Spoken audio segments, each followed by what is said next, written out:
Muito bem, gente! Começa agora mais um episódio do seu podcast no contexto, sua experiência semanal de estudo da Bíblia, claro, baseado na lição da Escola Sabatina Jovem Contexto Bíblico.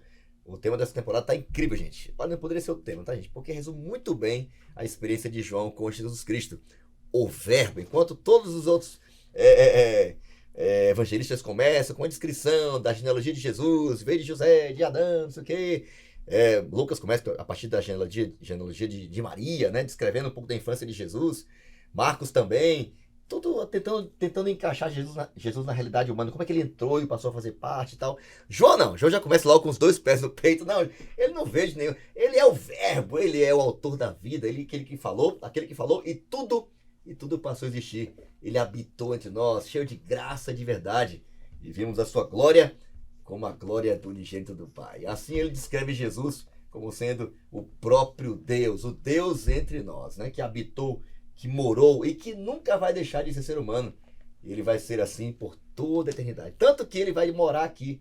Assim ele termina a sua carta, a carta do Apocalipse, dizendo que ele vai morar com a gente, vai habitar com a gente, e nós seremos o povo de Deus. Então, esse relacionamento que começa a partir da hora que você conhece Jesus e é desafiado não só a crer no amor dele, de um Deus que tem poder para fazer tudo, abrir os olhos do cego, fazer um morto voltar à vida. É aquele também que quer ser o seu amigo, quer ser a pessoa próxima de você, com um relacionamento íntimo aí através do seu santo e bom Espírito, tá bom? Espero que esteja aproveitando ao máximo esse bate-papo, esse estudo sobre Jesus Cristo a partir da ótica de João, não é? Vida e obra de Jesus a partir do Evangelho de João. Então aproveita ao máximo, mergulha aí no estudo da Bíblia através da lição da Escola Sabatina Jovem. Olha, hoje tá bem legal, mas antes disso eu queria aqui rapidamente só apresentar aqui mais uma vez. Eles estão conosco aqui mais uma vez. A gente tá com um tempão que a gente não se vê, né, gente? Uma semana se passou. Pois é. Estamos aqui de novo. Olha que bênção. Você vê, cara. E eu tô com ela aqui, Semana gente. Essa menina é top demais. Fez um compromisso aí de aceitar qualquer chamada que Deus faria para ela. E quando eu disse assim, Eide, podcast. Eis-me aqui. É isso aí. Bora, vamos pra cima. Negociou trabalho, horário de trabalho. Contou moeda ali antes de ir pra cá. É um projeto, nada a ver. Essa é piada interna, tá? Veio de ônibus. Mas veio, tá aqui. Obrigado. Eide, muito bom. Bem-vinda mais uma vez ao nosso podcast, tá? Muito obrigada. Um abraço aí para nossos irmãos hispanos aqui do Distrito Hispano. Juventude Animada. Beijo para vocês. Muchas gracias, pastor. Voy a hablar en español para mis hermanos ahí hispanos que nos ven en las redes sociales. Muchas gracias por estar aqui. Muito obrigada pelo convite, pastor. Estou muito alegre, feliz de poder falar do nosso Senhor. Dali. Estou bem acompanhada também aqui pelo nosso árabe brasileiro. Olha aí, caramba! Luva de pedreiro adventista. Antes era árabe, agora é árabe e luva de pedreiro. Eu falo pra parar com eles e inventa outro. Potiguar pro mundo, irmão. Obrigado, pai. Tamo junto. É nóis, graças a Deus. Bem-vindo, Luiz. Obrigado, gente. É um prazer estar aqui com vocês mais uma vez aqui, né, no podcast. Enfim, fico muito feliz de ter essa oportunidade de a gente. Tá que igreja agora?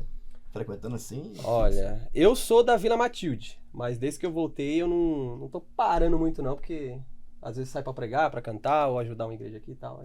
Mas a minha igreja tá no meu coração, Vila Matilde, e vou mandar um abraço pra eles, né? Tem que mandar um abraço pro pessoal da Vila Matilde. Muito obrigado por tudo que vocês fizeram por mim aqui, ó. Inclusive tem uma classe de jovens coração, top lá, tá? né? Na Vila Matilde. Cara. Estuda a lição dos jovens, isso é quase um milagre. Tem certeza? Por que será, piada né?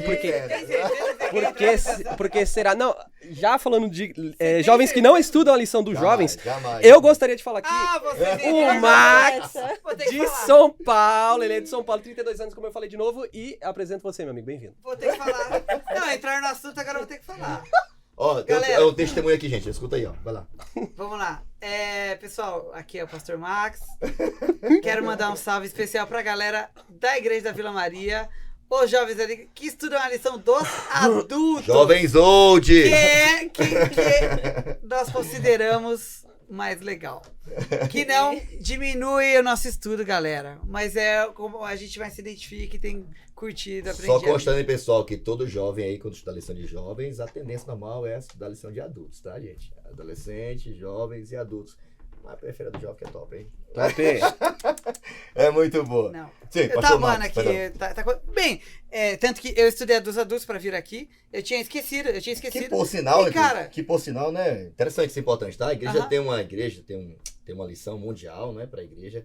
A ideia da escola sabatina é a gente promover o estudo da Bíblia, teológico, profundo, inclusive. Gente, é o conteúdo que o pastor estuda no seminário, viu? O que é que o pastor adventista estuda lá no seminário? 4 anos, alguns seminários, 5 anos, né? É isso aqui, é teologia. E a igreja tem acesso a isso a todo o material teológico da igreja. A gente estuda praticamente todos os livros aí, vai rodando ao longo do tempo. Estudamos mesmo aí toda a base teológica de cada livro. E a nossa meta... O que o pastor adventista faz? Ele estuda ali todo o Velho Testamento, todo o Testamento, né? E a iniciativa da lição, né, da escola sabatina, é promover, dar acessibilidade desse conteúdo para as várias faixas etárias da igreja. Inclusive, a lição de adultos e a lição de jovens, a cada trimestre caminham juntas, né? Um pouquinho diferente da linguagem, tá aqui brincando, tá claro. Claro. Mas a cada trimestre ali, elas se separam para atender assuntos específicos dos jovens. Por exemplo, teve uma só sobre namoro, relacionamento, né? Sexualidade, que foi fundamental, tocando em assuntos de pureza, né? Então, os adultos permanecem com o conteúdo teológico, né? E os jovens, de vez em quando, a cada trimestre, diversifica para poder atender a necessidade dos jovens da igreja. Perdão, pastor. Hã? Perdão. Não, Continua. Você fala. Eu? Não, vim te É apresentar. essa parte! Vamos apresentar aqui o pastor Fabrício.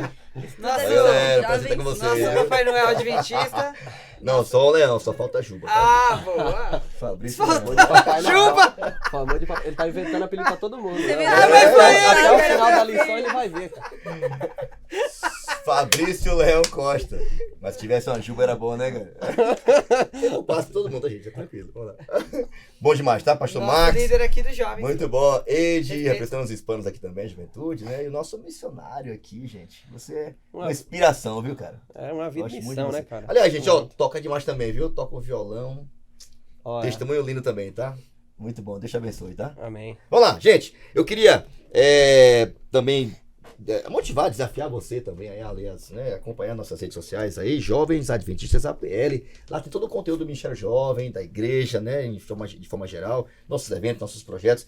Tem muita coisa linda aí. Tá acabando 2024, mas já tem tudo já montado para 2025. MRNT, o nosso plano discipulado para jovens, tá bom, gente? Que envolve missão, relacionamento, né? Nutrição e templo. Missão, pessoalmente, né? M1, né? Eu cumpro a missão pessoalmente. Aí tem lá, é o nosso diagrama desse projeto, tá? O M2 tem que ver com relacionamento, com missão sendo cumprida de forma coletiva. No bairro, comissões, inclusive a Vila Maria tem um projeto aí mensal. Um abraço para os jovens da Vila Maria aí, viu, gente? Aí, VT! Façam um trabalho lindo, externo, todo mês, sistemático. Isso é um dos aspectos da missão coletiva, tá bom? Nós temos a missão Caleb, tem o Ano em Missão, tem o SVA, tem missão para outro lado da rua, tem missão para outro lado do planeta, missão que não falta, individual e também coletiva, tá bom? O nosso R tem que ver com relacionamento interpessoal, nosso contato um com o outro, um a um, mas também relacionamento coletivo, relacionamento em grupo, comunidade. E a nossa chave para isso é o pequeno grupo, sim. É o melhor mecanismo para promover relacionamento coletivo hoje. Inclusive, uma das maiores ferramentas de missão no planeta Terra, tá, gente? Toda igreja que cresce no mundo, ela vive em pequeno grupo. E aqui, nosso Ministério Jovem também, Paulista Leste, não vai ser diferente, beleza? Nutrição individual, a palavra, ela é a base, o alimento e também nutrição coletiva. Olha, nutrição coletiva, ó, estudo da lição da Escola Sabatina Jovem, junto aí com Todos sua adultos. classe, estudando, né?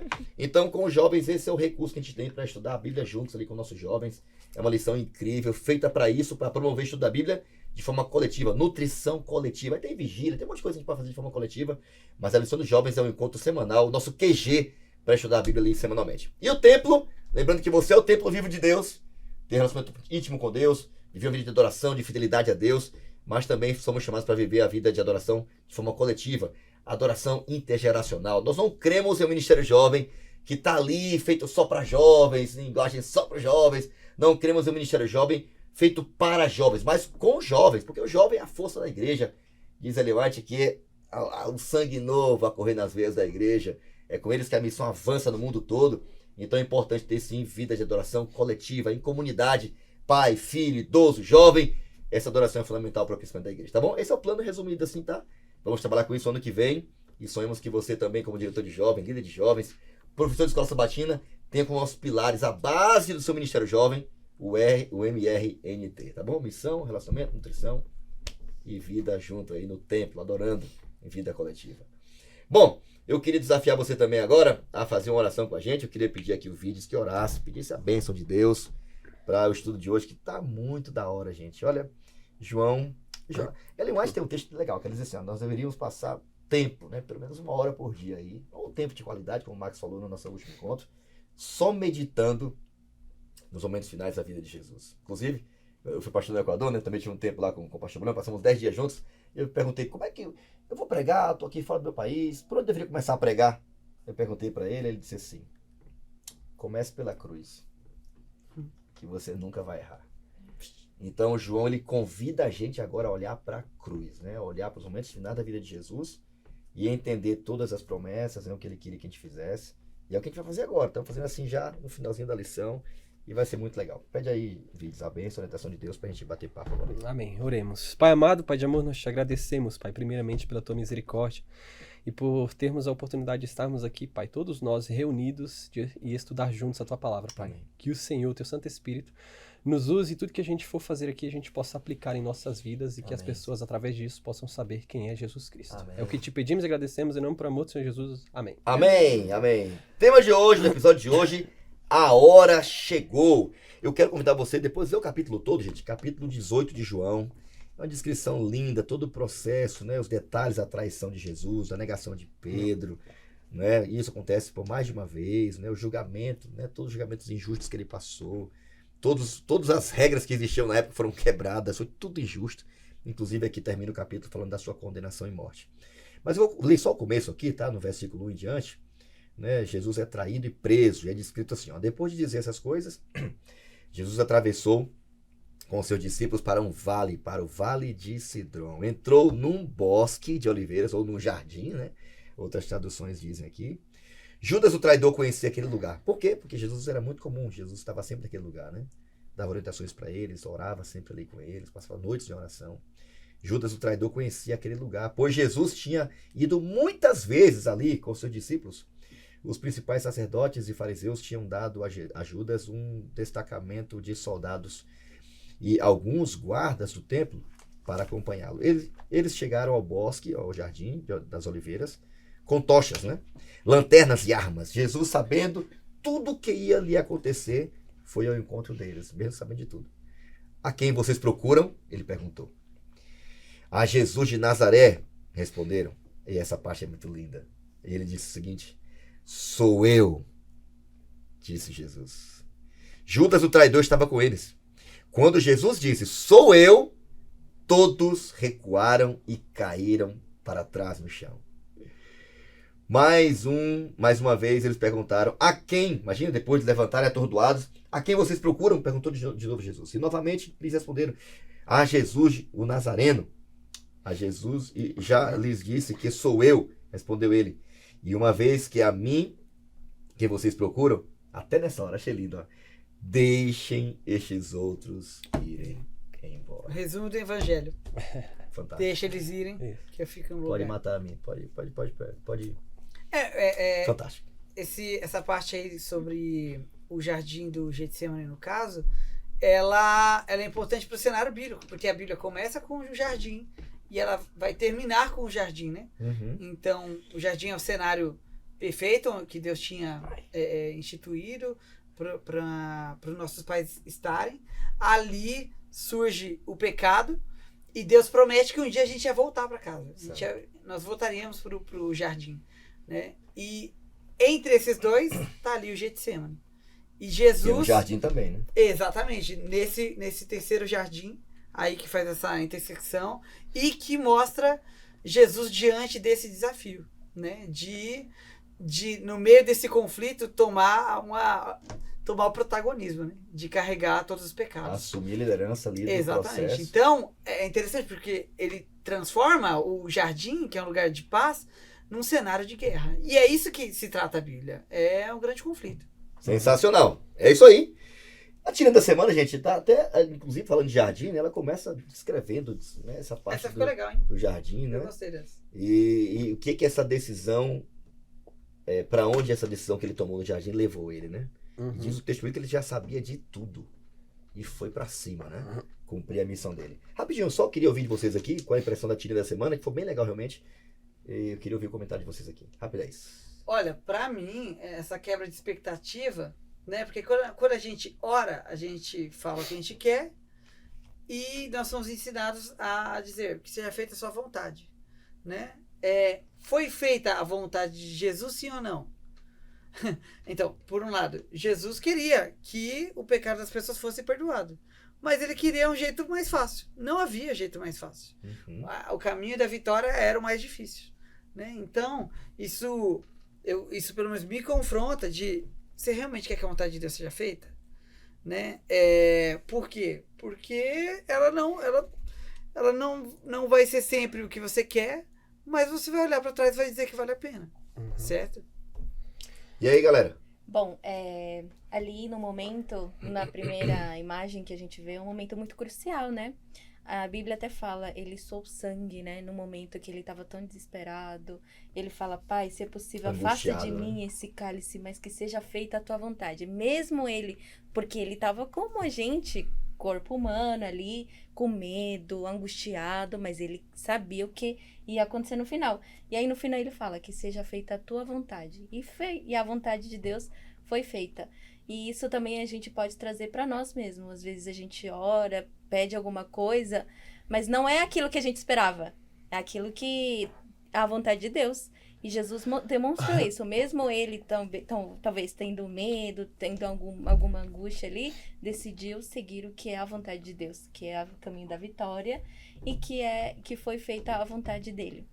E sempre a melhor, né? Ele tem sempre o melhor para nós. Legal. A minha visão, a minha perspectiva vendo aqui o título, né? A hora chegou.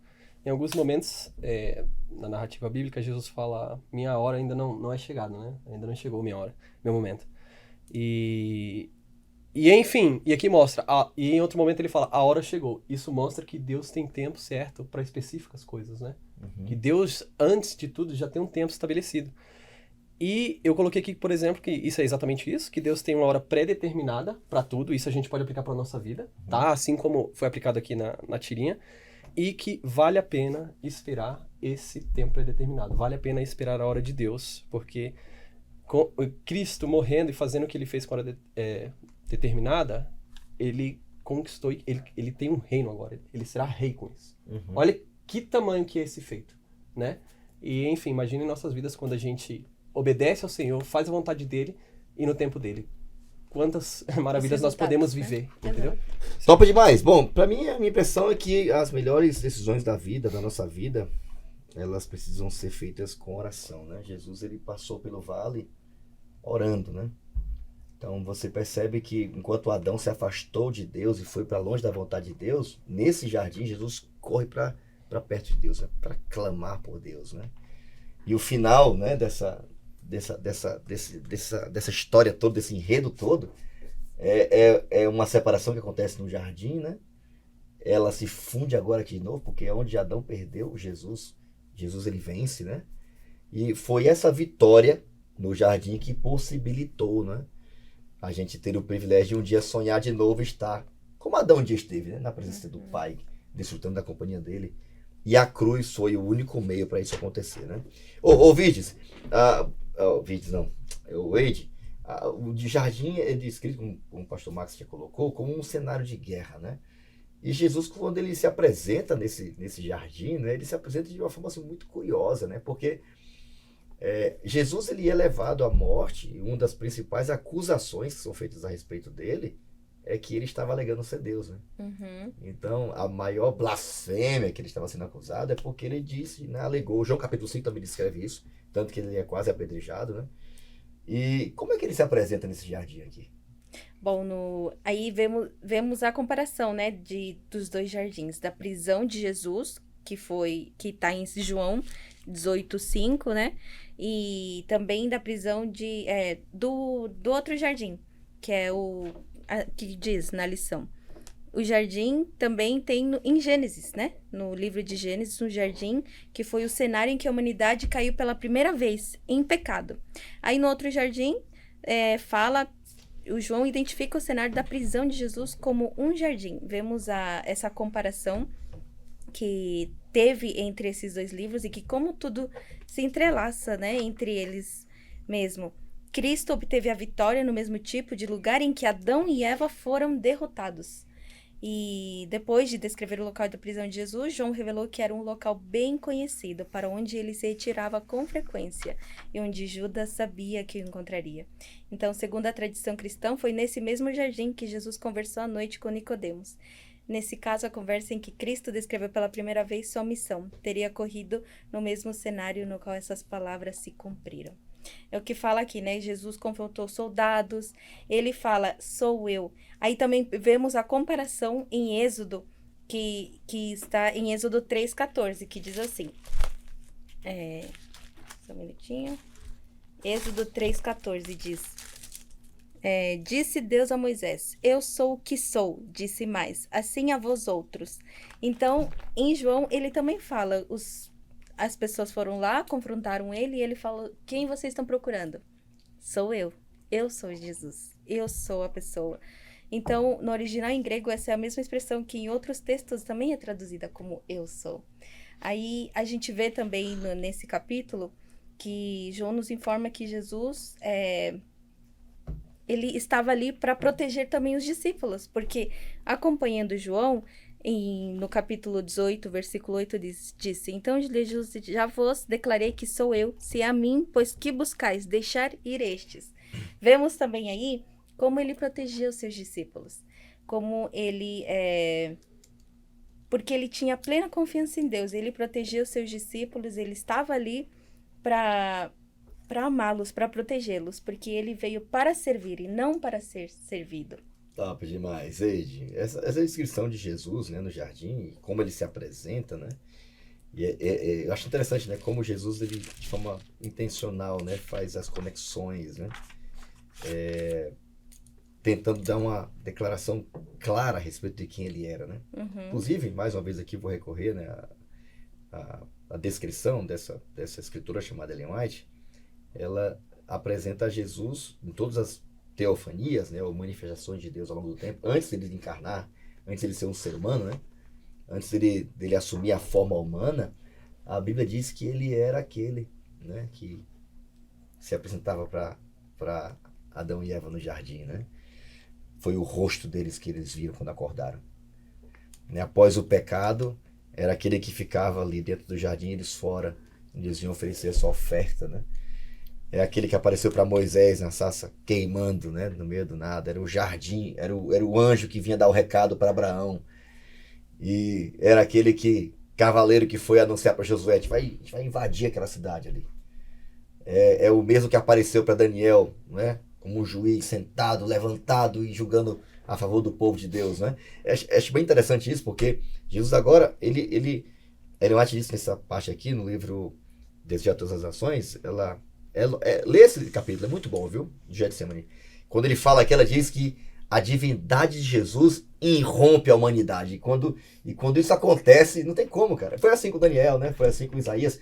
Quando tiveram noção, né? João também, né, da presença de quem era. Puf, desmonta, cara. Não tem como, não tem ninguém que fica de pé na presença dele. A não ser que ele levante. Então, Jesus aqui, eu fico tentando imaginar, né? E o texto descreve isso lá no finalzinho da lição. Se ele quisesse fazer assim, velho, acabou. Entendeu?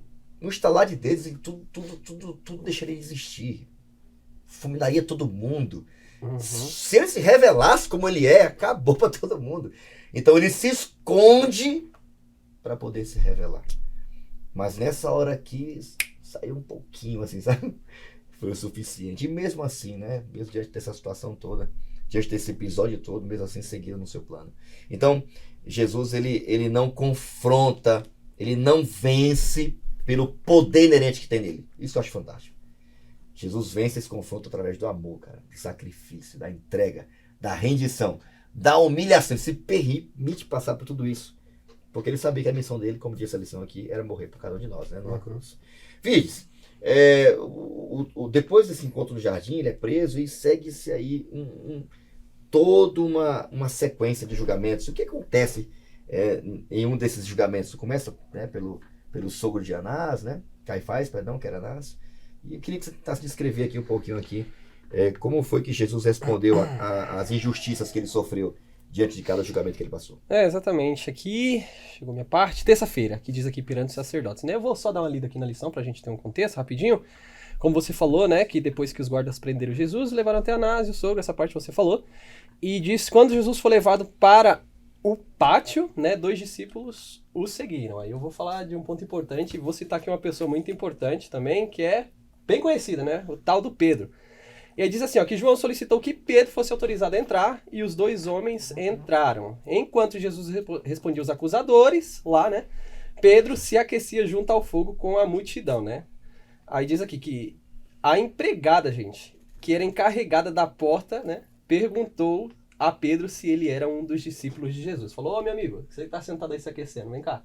Você não é um dos discípulos dele, né? Você não é um dos discípulos de Jesus? Aí o Pedro, com toda a coragem do mundo, ele falou, não sou eu não, hein? Essas palavras são diretamente o oposto da declaração de Jesus, que disse, sou eu, né? Então Jesus admitiu ali, sem hesitação, quem era, sabendo onde isso o levaria. E aí, cara, é essa questão do exemplo, né? Do que Cristo veio fazer, né? E aí, diz aqui que Pedro, por outro lado, recusou a afirmar que seguia Cristo. E aí, esse é a parte do processo de santificação que eu vejo, né? Que diz que apenas algumas horas antes, o discípulo estava dizendo ali, né? Cristo, não, Jesus, por ti eu morro. Né? Na hora ali, tipo, que não tinha nada, né? Não, por ti eu morro, né? Aí eu lembro até dessa... Tipo assim, quando Paulo fala, né? Sede imitadores de Cristo. E Cristo falando, eu sou, é o exemplo máximo. Tem até aquelas brincadeiras, sabe? Tipo assim, nossa, do leão, quando aparece o rei, né? Uau! Com o Juba, sem Juba? Não, o Juba, o grandão. O Juba. Aquele grandão, o leão. Completo. Tipo, o top, sabe? Que todo mundo ali tem medo. Aí, leão, esse é Cristo. Aí mostra ali, tipo, eu, né? No caso, o Pedro, aquele pincher lá, tentando latir, que não faz medo a ninguém, né? Então, mais ou menos essa ideia que se passa aqui, né, na lição de terça-feira, isso mostra também sobre nossa vida, né? E pra gente entender também, poxa, um ponto que eu vejo é que, Pedro, naquele momento ele recusou. Mas os estudos falam que 3 anos, né? Anos depois que se passaram, Pedro também morreu. E crucificado e ainda de cabeça para baixo. Então a gente tem que entender também que existe um processo de santificação. Não é porque eu aceito Cristo. Cara, o Virdes de 4 anos atrás, por exemplo, não vou falar, não tem a mesma força que, devido ao que eu passei, hoje eu tenho, sabe? Uhum. Então na nossa vida é um processo diário de crescimento que, enfim, independentemente, pessoas que estavam lá de Cristo, de discípulos que fizeram tantas coisas assim como Pedro fez, precisou desse tempo aí, desse processo, né? Então, enfim, Cristo é o maior exemplo e a gente tem que olhar para ele para tudo, né? Eu acho legal, quando tá falando aqui da experiência de Pedro com Jesus, né? Acho interessante esse destaque, acho que é em Mateus ou é Lucas, que quando Jesus é preso, diz que quando Jesus é preso, diz que Pedro seguia Jesus de longe. Eu acho essa expressão muito forte, porque é como se, assim, ele nem foge para totalmente distante de Jesus para viver uma vida. Não, eu com ele vou nada. Some, né? Desaparece. Ele não faz isso, mas também não fica tão perto para receber um bufete também, né? Uma chicotada também. Uhum. Nem tão longe para não se sentir perdido, né? Porque uma galera na igreja fica assim, né? Uhum. Fica daquele ali, né? Tal, só daquele banho-maria, nem se compromete, né? Mas também não vai pro mundão, beber, fumar, sexo, droga, rock and roll. Fica ali naquele meio termo, né? Nem tão perto, nem tão longe. Só que essa postura de Pedro, ela custou muito para ele. Porque essa ideia de se manter mais ou menos salvo é a pior forma que alguém pode permanecer ao lado de Jesus. Porque ela é frustrante. A negação de Jesus, aqui de Pedro em relação a Jesus, ela tem que ver literalmente com o caráter de Jesus. Você também não é um seguidor dele? Eu sim. Eu não. Nem conheço. Mas você fala igual ele, velho. A gente até viu você... Não, era você. Eu nunca vi esse homem na vida. Você já andou com ele, sim. E agora já imaginou Pedro, que fez milagres, expulsou demônios, andou com Jesus, andou sobre as águas. Deus curou a sogra dele, cara. Só milagre. E agora começa a xingar a pessoa que estava dizendo que ele era seguidor de Jesus. Olha que nível, né, cara? Quando a gente mantém essa ideia de um relacionamento não próximo de Jesus, né? Essa ideia de não tão perdido, né? Esse negócio mais ou menos salvo, a tendência natural, na primeira vez que o negócio apertar na faculdade, no trabalho, no relacionamento. Então, eu conheço uma galerinha, velho, na igreja, jovens, né? Não, cara, levar a sério esse negócio de jogo desigual, pastor, isso aí é papo furado, isso aí... Não tem que levar tão a sério a Bíblia assim, não, pastor. Pode namorar, tudo certo. No final das contas, vai dar tudo certo no final. E essa não é a realidade que eu tenho visto por aí. Eu tenho visto muitos jovens sofrendo porque decidem fazer o que Deus não pede. E é verdade, é a mais pura verdade. Tem coragem hoje de você assumir o que Deus pede pra você, cara. Ter coragem de esperar, ter coragem de se relacionar com alguém que ame a Jesus, né? Ter coragem de ser fiel a Ele na faculdade. Eu tenho visto jovens assim, cara. Eu terminou um congresso universitário agora em outubro e foi cada testemunho lindo, cara. Lindo, lindo, lindo. E como Deus honra, cara, quem é fiel a Ele. É claro que se por alguma razão, assim como você, também como Pedro, que diferente de Jesus, que não tinha dúvida de quem Ele era, eu sou o que sou, acabou. Pedro negou Jesus também, mas eu acho top demais, porque nessa experiência Jesus se encontra com Pedro e em meio aos bufetes e pontapés, quando ele cai no chão, eu fico imaginando Jesus que poderia olhar para Pedro, né, cara, com tanta recriminação, com tanta, né, vergonha. Você, rapaz, você tá vendo? Você só é da boca para fora, cara. Ele diz que ele olhou para Pedro com um olhar de amor, cara. E depois fala que ele vem e fala, e ele encontra Pedro. Nossa, e pergunta, Pedro, nossa. tu me amas? Apesar daquilo tudo, sabe? Nossa, cara, Então, gente, olha, não tenha dúvida do amor de Deus, tá? Mas não tenha vergonha de Jesus. Não tenha vergonha de a quem você serve. Não tenha vergonha de seguir a Jesus, de forma nenhuma, tá? E Jesus não só convida a gente para desfrutar da alegria ao lado dele, né? Ele convida a gente para desfrutar também, ou para sofrer com ele. Para ser injustiçado com ele, né? Para ser rejeitado com ele. Para ser julgado com ele. Então, quando a gente sabe quem a gente é, olha para cá, ó. A gente não tá nem aí pro julgamento dos outros, gente. E eu acho lindo em Jesus. Por mais injusto que fosse, ele não estava preocupado com isso. Tá bom? Vamos lá, agora eu queria pedir aqui, vamos lá, Eide, a gente tá aqui, aliás, eu queria pedir aqui para vocês agora no parte do hipertexto, chegamos aqui à parte do hipertexto, a palavra-chave da semana é prisão. Prisão. Eu queria começando aqui pelo Max. Acorda aí, Max! Vamos lá! Nessa. Texto bíblico! E qual é a palavra que você queria destacar na rede semântica aqui já, do hipertexto? Cara, Vamos lá. Eu peguei aquela parte, eu acho muito legal, muito forte, aquela parte do julgamento, em que o sumo sacerdote corrompido, né? Ele vira pra Jesus e fala, e aí, você não vai falar nada? Você não vai se defender? E aí Jesus guarda primeiro silêncio, né? Então, poxa, Jesus tinha tanto pra dizer, né? Jesus se priva de dizer uma verdade, porque o silêncio, ele tem sua eloquência também. Então, poxa, vamos lá, você deu aquele exemplo de universidade, né pastor? Uhum. Tem vários modos em que eu posso testemunhar na faculdade onde eu estudo, e é Deus que vai dizer o momento certo. Porque tem horas que eu preciso pegar e dar o louco e falar, cara, ó, eu sou discípulo de Cristo, eu, por exemplo, guardo o sábado, como diz a palavra e tal. Tem momentos assim. E tem momentos em que eu tô convivendo com pessoas que eu não concordo e eu preciso me calar. Preciso me calar por quê? Por diversos motivos. Às vezes, para que aquela pessoa não se escandalize, para que aquela pessoa perceba que eu sou um ser humano normal como ela também. Ou seja, até mesmo Jesus, que tinha muito a dizer, e quando ele abre a boca aqui, ele acaba com todos os argumentos de uma só vez. Até Jesus sabia quando guardar silêncio. Para mim, que sou um falador, isso é muito eloquente também. Então, eu colocaria a palavra silêncio. Top demais, top demais. O silêncio é eloquente, né? Bom demais. Ei!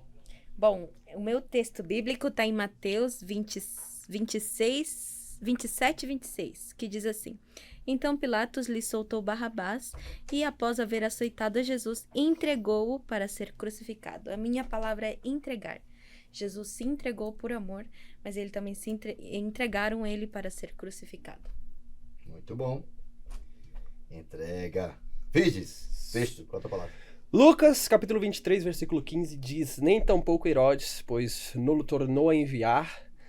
Pois claro que nada contra ele se verificou digno de morte. E a palavra que eu escolhi aqui foi digno. Que não importa, ele enfim, fazendo analogia com prisão, não importa o que aconteça conosco, né? O que passe, ou mesmo que a gente vá para uma prisão, né? Se a gente permanece em Cristo, ele fará a gente digno de ser chamado filho de Deus e nós teremos vida eterna. Top demais. Que Jesus. Rapaz, a postura de Jesus rapaz, é uma aula. É realeza plena, né, legal. cara? É uma postura de realeza, não muda por nada, não altera, é humildade, a singeleza. Sabe quando falar, sabe quando firmeza, calar. né? Eu acho isso. Era disso que eu tava falando. Fantástico. Porque, sei lá, tem gente que peca pelo excesso. Aham. Às vezes eu peco pelo excesso. Tem gente que peca pela omissão. E aqui a gente tem Jesus falando. O equilíbrio perfeito, Jesus né? calando, Jesus falando. Olha, é muito legal. Você não sabe que eu posso te libertar? Como é que é? Repete aí. Libertar quem? Você não sabe que eu posso Porque te eu tenho libertar? autoridade pra te... Fala aí uma coisa aí, ó. Aí ele, ó, eu não ia falar não. Eu não ia falar não, mas já que você tocou no assunto, Deixa eu te falar um negocinho toda a aqui, ó. autoridade que você tem, meu pai emprestou pra você. Um dia ele vai pegar de volta. Muito bom, muito bom, muito bom. Jesus é incrível, né, cara? É fantástico. Então até na prisão tem lições tremendas para cada um de nós, né? Para nossa vida que decidiu de alguém que decidiu seguir Jesus. Diante de Pilatos, aqui a gente percebe uma situação bem interessante, né? As lições que nós podemos tirar da experiência de Pilatos. Eu queria pedir ao pastor Max que nos ajudasse aqui mais uma vez, tá? Que lições podemos aprender da postura de Pilatos em relação a Jesus? O que é que nós teremos a aprender da experiência de Pilatos? Nossa, a figura de Pilatos, ela me instiga muito, porque Pilatos era uma pessoa que nunca tinha escutado um sermão de Jesus, já sabia quem ele era, mas nunca tinha escutado um sermão sobre Jesus. De repente chega e você vê que ele tem uma certa curiosidade, que ele vai testando e chega aquele momento em que ele fala, né, tá, mas o que é a verdade? E um livro que eu gosto muito, que você já comentou, de Ellen White, que é uma mulher cheia do Espírito Santo, fala, né, poxa, que ironia, ele perguntou o que é a verdade diante da própria verdade, né? E no final das contas, ele percebeu que Jesus era verdadeiro, percebeu que Jesus era genuíno. Esse era o maior temor dele, né? Olhou para o que ele perderia se ele ficasse do lado de Jesus, e no final das contas ele cede, né? Ele libera para que Cristo seja crucificado. E eu creio que quando o homem crucifica a verdade crucifica o homem também. Uhum. Logo, quando eu sei o que é certo, mas eu crucifico isso na minha vida, cara, uma hora aquilo vai me alcançar. Uhum. Então, Deus nos dá... Hoje, somos nós que estamos diante da verdade. O que a gente vai fazer com ela? Mais importante do que pensar o que Pilatos fez, né? O que a gente vai fazer, né? Top demais. Bom, alguém mais quer destacar uma coisa de Pilatos aí? Tem tanta coisa. Não, tudo bem, tá tudo certo. Eu gosto muito de quando... ele vai lá, ele vê que Jesus está certo, ele vê que o povo quer violência, aí ele vai lá, dá umas chibatadas de Jesus, Pra devolve sensibilizar ele o pro né? povo, Todo machucado. e aí ele fala, e que homo, eis o homem, né? Nossa, olha só, ele estava diante do... Porque Jesus, no livro de João, ele se refere a si mesmo muitas vezes como o filho do homem, né? O humano, o ser humano perfeito, o ser humano original, como deveria ser. Da família humana. Certo? E aí você vê Pilatos desnudando esse Jesus, né? Fragilizando esse Jesus, devolve para ele e fala, viram? Ele não passa de um homem. Certo? Vocês estão acusando ele de ser um rei e tal. Exatamente. Ele sangra. Não vai interferir em nada certo? aqui não, gente. Nosso Ele sistema sangra. aqui não, viu? Exatamente. Ele sangra. E pra mim, essa é uma dos motivos pelo qual eu sou cristão. Porque eu creio num Deus que sangra. Top. Um Deus que se derrama. Uhum. Um Deus que não exige o sacrifício, mas que se faz sacrifício. Certo? Aquele sangue era o meu sangue. Certo? Porque do sangue dele que eu sou derivado. Logo, quando Cristo nunca foi tão divino quando ele se do que quando ele permitiu ser humano. E eu creio que muitas vezes a gente, no contexto de faculdade, ou quando a gente está no trabalho, no estágio e tal, muitas vezes a gente quer ser... Super-homem. Exatamente. Eu quero ser um moralista, dizer quem está certo, quem tá errado, sendo que a grande identificação, o gancho que eu vou ganhar a pessoa é mostrar que eu sou vulnerável. Mostrar que eu sou um ser humano, como qualquer outro, que se permite ser usado por algo sobrenatural. Né? Jesus permitiu-se ser desnudado ali na frente dos outros, mostrar que ele era humano, mostrar que ele sangrava, mas ele nunca foi tão divino quanto naquele momento. Top, Eu amo essa parte da Bíblia. É lindo demais, gente. É fantástico. Pra mim, a coisa que mais me impressiona é quando ele faz essa questão intencionalmente, né? Pra mostrar que Jesus era... Cara, então ele é inocente, gente. Olha aí, ó. Não, tá bom, já espanquei, tá tudo certo. Ele tava na dúvida, né? Ele e queria a conhecer a estratégia verdade. dele, interessante. Tudo no fundo, pra não assumir ao lado de Jesus, né? E ele coloca um contraste totalmente diferente. Pilatos não, Barrabás, cara. E é interessante, né? Como ele apresenta Jesus, né, de forma serena, para tentar sensibilizar, já machucado. E tem isso aqui, ó. Aí começa a descrever Barrabás, tendo os piores adjetivos, né? Ladrão, salteador, não sei o que, estuprador, esse é o líder aqui. Esse aqui causa perigo na gente, viu? Esse aqui não. A quem vocês querem? Aí tudo desaba, né? Então, e ao mesmo tempo, né, como você mencionou, né? Que troca extraordinária, né? Porque a gente, ao mesmo tempo que a gente se assemelha, né, muito a Jesus, né, se filia muito a ele por tudo que ele fez por nós, mas a gente é literalmente a representação, a melhor representação nossa mesmo é de Barrabás, né? O pior dos piores, né? E ele assume literalmente o lugar dos piores. Né? Esse Cristo que Fantástico. Aceita uma cruz que não é dele, né? Uhum. Aquela cruz não tinha sido feita para ele, né? Aquela cruz era de outra pessoa, essa cruz era nossa. Tem uma vez eu li de uma experiência de um pastor que estava em um culto qualquer, assim, ensinando sobre a Bíblia. Aí ele falou: irmãos, e Jesus tinha pecado quando ele morreu? Aí todo mundo falou: não. Aí uma senhora: tinha. Aí não, peraí, vocês não entenderam. Jesus tinha pecado quando morreu?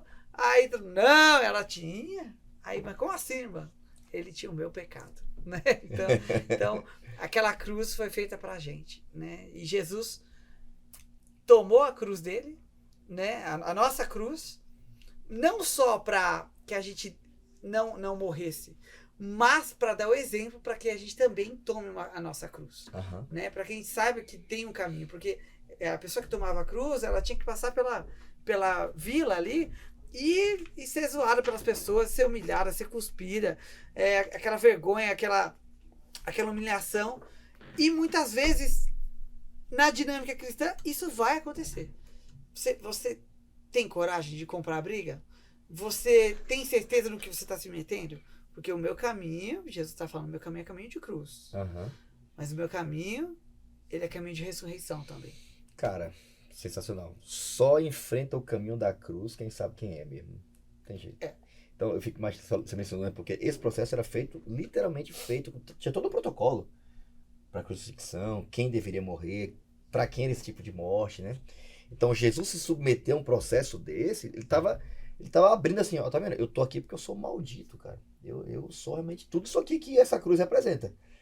E ao mesmo tempo, ele fazer tudo isso, cara, sabendo quem ele era, sem estar literalmente nem aí pro julgamento de ninguém. E acho que é isso que pega muitas vezes, né? Porque Jesus nos chama para tomar a nossa cruz, já pensou? Que envolve negação diária também. E envolve muita convicção de quem você é. Não é? Essa convicção que nasce na certeza de saber que Deus sabe quem você é. Ele sabe quem a gente é. Ele sabe do que a gente é feito, ele sabe da nossa história com ele. Então, ele sabe das nossas intenções, né? Então, de certa forma, nos parecer com Jesus ao assumir, né, julgamentos injustos, né, e até condenações injustas, e sentir prazer, não diria prazer, mas sentir literalmente glória, né, em se parecer com Jesus, né, em participar, como diz o apóstolo Paulo, dos sofrimentos dele. Né? E quem participa do sofrimento dele também vai participar da glória dele. Isso é muito forte pra mim. Muito bom. Entender que... Foi muito chocante pra mim entender que a vida que Jesus quer pra gente não é muito diferente da vida que ele teve. Às vezes a gente gosta de pregar, olha, Jesus sofreu para que você não precisa sofrer. Jesus morreu para que você não precise morrer. Mas não é exatamente isso. É uma verdade, é algo verdadeiro, mas incompleto. Certo? Jesus veio para nos tirar a consequência eterna do pecado.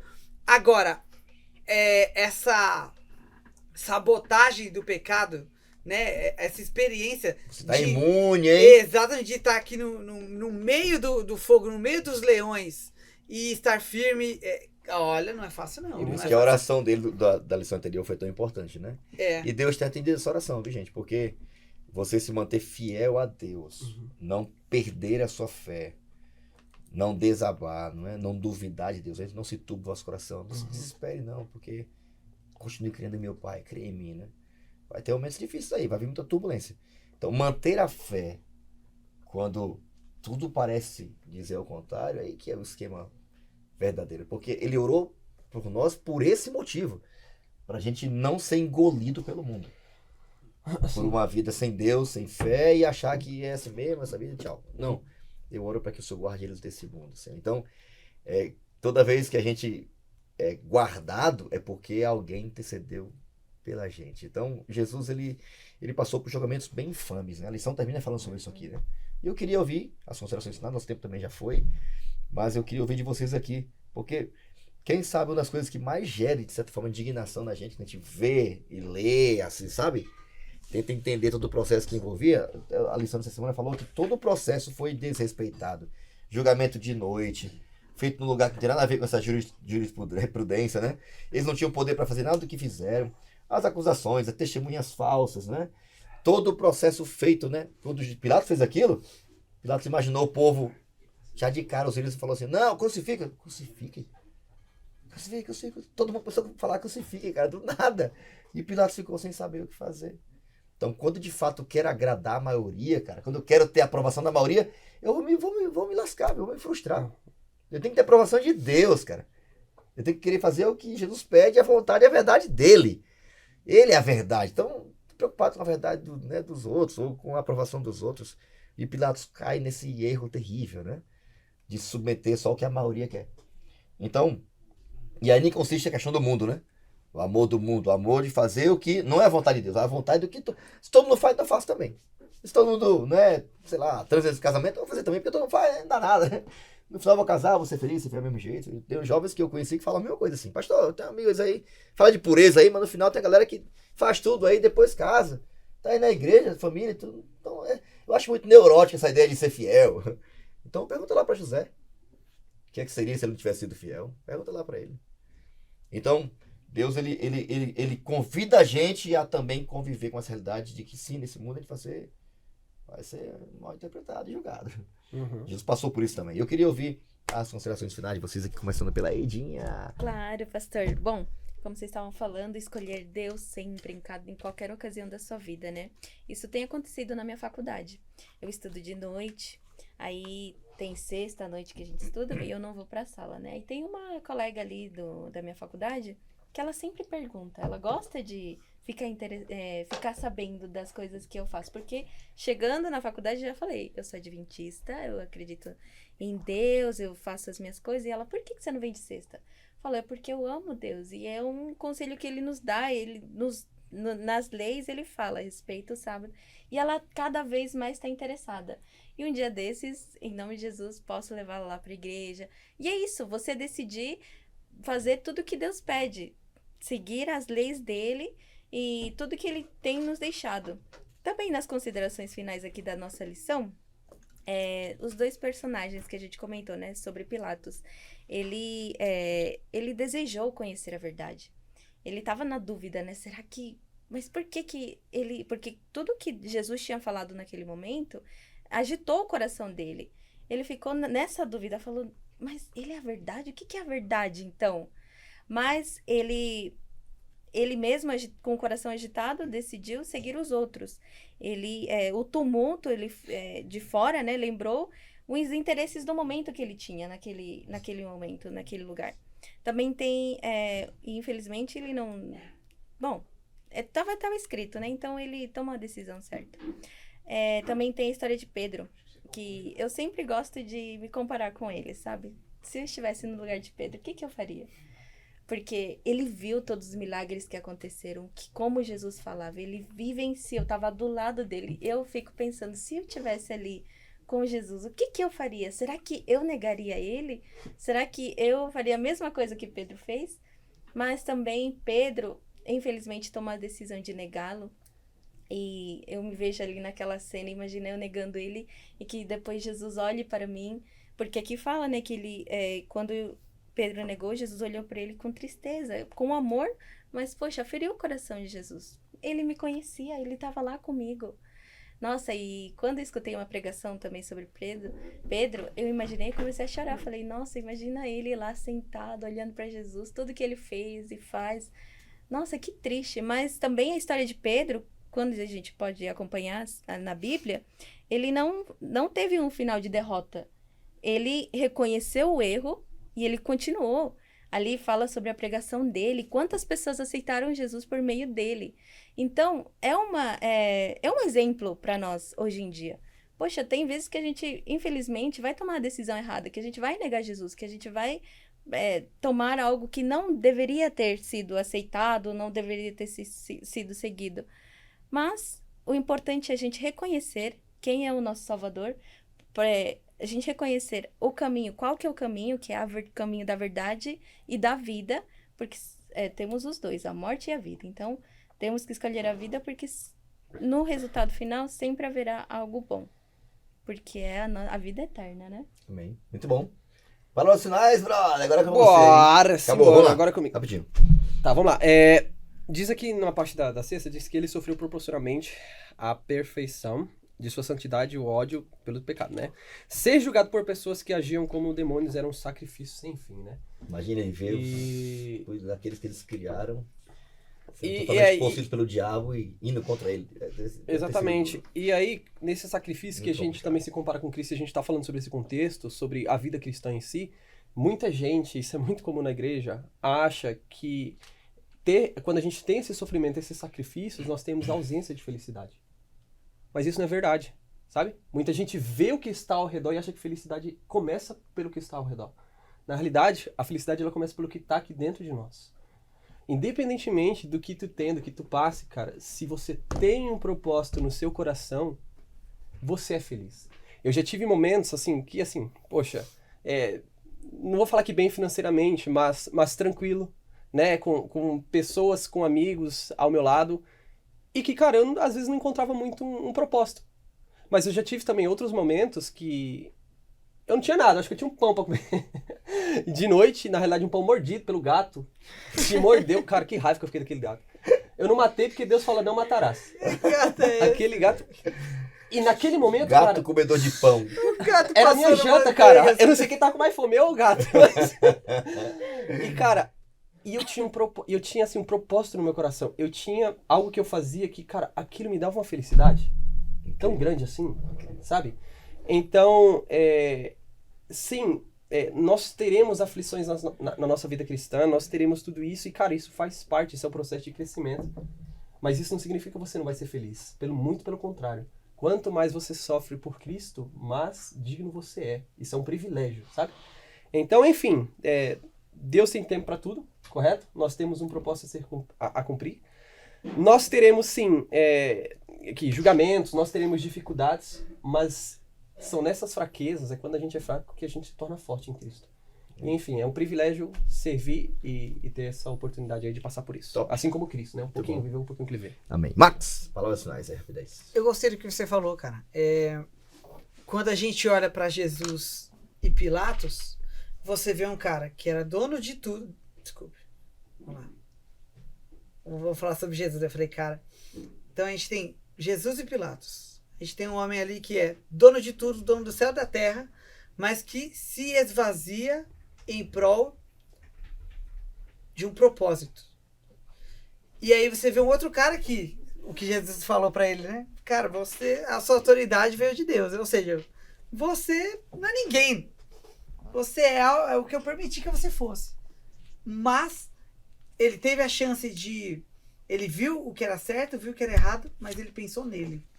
Ele não pensou no que era certo. Ele pensou no que era conveniente. Uhum. Quem foi feliz nessa história? Jesus morreu com 33 anos. E aparentemente estava riscando o nome dele ali da história. Pilatos, ele queria ter um nome, ele queria crescer na vida, queria agradar os chefes deles. Se manter na posição dele. Muito mais, Sempre. crescer ali na hegemonia de Roma. Quem que é Pilatos hoje? Um cara conhecido por ser um vacilão. Eu admiro muito Martin Luther King e estudo muito da vida dele. Sempre que eu posso, eu cito alguma coisa. E eu lembro que a última vez que eu estava lendo uma biografia de Martin Luther King, que é tipo um super-herói dos pastores, né, cara? Um pastor que mudou o mundo mesmo. Eu lembro que eu li a história dele, um cara que morreu com 36 anos, eu falava, cara, será que valeu a vida? Valeu a pena a vida de um cara assim? Morrer com 36 anos? E no própria vida dele, ele responde isso. Ele fala, não importa quanto se vive, importa como se vive. Logo, Pilatos, ele fez o que era conveniente. E conta os historiadores que ele passou a vida lavando as mãos compulsivamente, porque, beleza, ele continuou rico no palácio dele, mas o que ele ganhou com isso, cara? Ele se negou. Quando você nega a verdade, tua vida é uma mentira. Sinônimo de omissão hoje até hoje. Exatamente, ele fez a vida dele uma mentira. Jesus, ele foi fiel àquilo que Deus Pai tinha estabelecido para ele até a última gota de sangue. Quando Jesus morreu, os inimigos falaram, riscamos o nome de Jesus da história. 3 dias depois, Eterno. a verdade veio. Estão falando dele até hoje. É isso aí. Glória a Deus. É isso aí. Parabéns. Obrigado. Muito bom. Minhas finais aqui, eu queria só citar, que eu fiquei pensando, né, falando aqui sobre, não importa quanto tempo vive, mas como você vive sua vida. Eu acho que Pedro é uma boa referência disso, né? Porque a lição termina falando assim, né? Uma angústia ainda maior dilacerou o coração de Jesus. Olha, o golpe que provocou-lhe a mais profunda dor não poderia vir de mão inimiga. Enquanto suportava perante Caifás a face de um julgamento, ele era negado por um dos seus discípulos. Nada fere mais o coração de Jesus do que as minhas traições. Quando eu nego Jesus, chicote, espada, nada se compara a isso. E quem já foi traído por um amigo sabe o que eu estou falando. Quando você ofende uma pessoa que considera amigo, ou quando algum amigo que você considera amigo lhe ofende, cara, é um negócio, é uma dor que você não consegue, que você espera em qualquer lugar, né, cara? Então, esperar isso de um amigo é muito difícil, né? E Jesus considerava Pedro um amigo, né? E então, isso foi muito difícil para Jesus, né? Mas ao mesmo tempo, talvez alguma coisa mudou entre Pedro e Jesus, né? Na cabeça dele, mas não mudou nada entre Jesus e ele. A amizade continuava a mesma, cara. Eu acho fantástico, né? Então, uma lição que eu tiro de Pedro aqui para nossa vida é como é que eu vou escolher viver, né?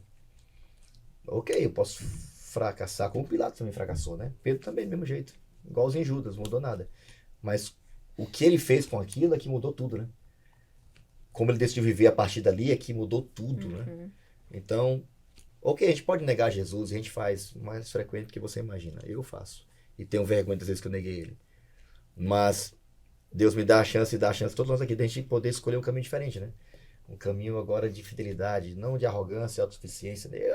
Eu nunca vou falhar. Mas Deus convida a gente a ser humilde e ter como motivação da nossa fidelidade o amor dele por nós, né? Então que a gente sofra os julgamentos infames com Jesus também, que a gente não tenha vergonha dele, que nada nos impeça de... Aliás, em cada oportunidade que nós tivemos, né, Vinícius? Com certeza. A gente tem a oportunidade de dizer a quem a gente serve, né? A quem a gente ama. Então é um privilégio muito grande, a despeito das falhas que você já teve. Então, como você vai viver daqui pra frente é o que mais importa. Beleza? Não negue Jesus. Jamais, tá? Deus te abençoe. Ora com a gente aí. Ora. Pai, a gente foi confrontado aqui a partir da história de Cristo. Nós somos Pedro ali, muitas vezes. Te conhecendo, tendo convicção, mas não tendo coragem de te seguir de perto. Pai, a gente tá aqui de olhos fechados, diante aqui de uma tela de um computador ou escutando aí, enquanto a gente segue a nossa vida, mas a gente está aqui também para admitir que muitas vezes essa é a nossa história, essa é a nossa jornada, mas assim como o Senhor deu uma nova chance para Pedro, Amém. E transformou o maior vacilão da Bíblia num cara incrível, num homem que mudou o mundo, o Senhor pode fazer o mesmo com a nossa história. Amém. Pai, nos dá coragem de tomarmos não a decisão mais lógica aos olhos humanos, mas a decisão mais corajosa. Amém. Por favor, Pai, que esse pequeno podcast seja um marco na nossa vida, Amém. seja a tua voz nos convidando a tomarmos decisões corajosas ao nosso lado e que a gente realmente possa se orgulhar das nossas decisões. Amém. Em nome de Jesus. Amém. Obrigado, pastor Max, mais uma vez. Obrigado mais Valeu, uma vez. gente. Obrigado, Eide. Obrigada, Você é pastor. benção, menina. Valeu, Vides. Um prazer. Isso é demais, hein? Tamo junto. É isso. E obrigado a você também, né? Porque acompanhou a gente até agora, teve esse tempinho pra ouvir, pra assistir. Esperamos que a mesma sensação que a gente teve aqui de ao estudar a Bíblia, mergulhar na Bíblia, nos encontrando nesses personagens, ver a forma destemida, corajosa, essa liderança incrível de Jesus nesse momento tão crucial do seu ministério, assumindo, né, o preço do medo do seu pecado para nos garantir vida e vida eterna. Então, que Deus te abençoe, que você ame esse Deus, valorize o que Ele fez, que a gente, quando falhar, não tenha vergonha de pedir perdão, porque Ele não é o Deus só de algumas chances, é o Deus de todas as chances. Então, quando você precisar, Ele vai te dar. Então, não importa muito o que você fez, nem o vacilo que você deu, mas o caminho, como você vai fazer daqui para frente. Que Deus te abençoe. Não esquece de perseguir a gente nas redes sociais, nosso Instagram, nosso canal do YouTube, Paulista Leste. Compartilhe esse conteúdo e faça com que outros também tenham acesso a esse conteúdo também como você. Beleza? Nos encontramos em breve aí, no nosso próximo episódio do seu podcast No Contexto. Até lá. Tchau!